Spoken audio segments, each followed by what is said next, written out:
If you're asexual, then you don't experience sexual attraction.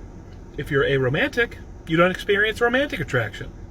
If you're aromatic, then you have a pleasant and distinct smell.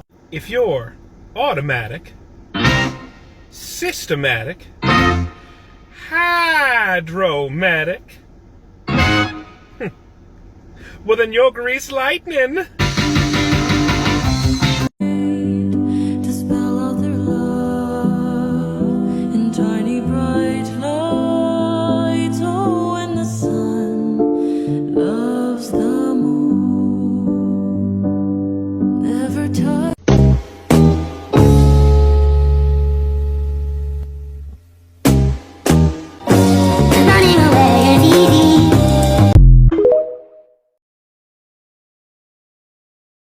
I feel like no matter how I present myself as a lesbian AroAce, I cannot win.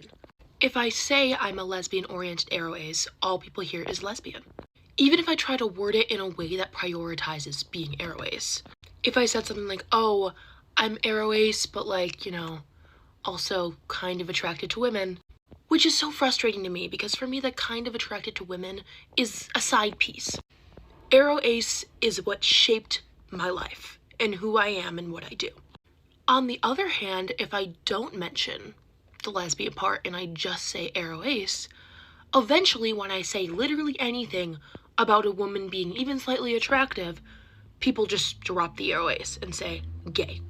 And it's really upsetting because I don't want to hide that part of me. I don't want to hide the haha, kind of gay, this is kind of silly part of me, but I feel like I have to for my AroAce identity, the important part to me, to be taken seriously.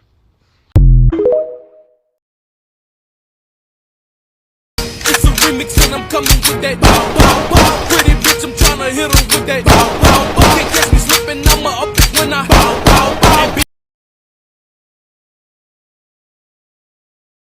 What gang you in? Crip. You Crip and Blood. Mirror on the wall. You wanna get beat up? You can't. You can't jack both of it. I'm lesbian-oriented AroAce. For me, this means that I experience both romantic and sexual attraction rarely and weakly, but when I do, it's towards women and some non-binary people, making me a lesbian.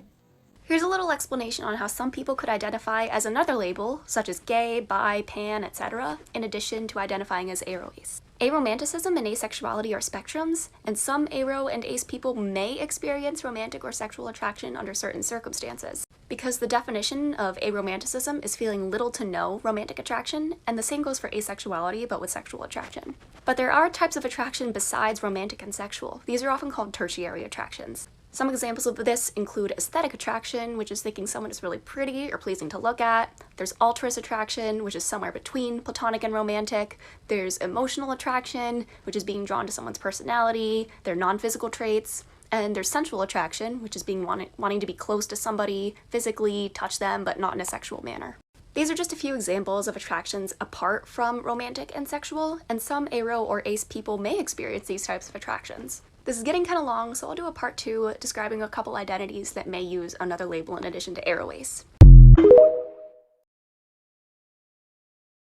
Am I original? Yeah. Am I the only one? Yeah. Am I sexual?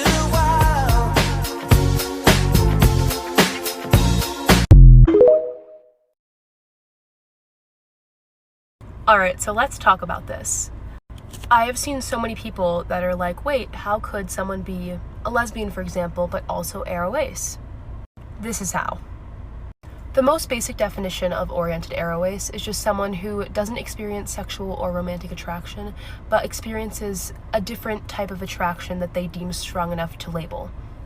I personally do not identify as oriented AroAce, so I couldn't tell you from firsthand experience what those attractions would be, but my guess is that it would be typical aesthetic attraction, intellectual attraction, emotional attraction, or maybe just the type of person that you might want to be in a QPR with. There are all different types of attractions that you could label and that could be strong enough to identify as an oriented AroAce, and you can also be oriented in any identity, so a pan AroAce, lesbian AroAce, bi AroAce, any of those identities you could be and then also be AroAce.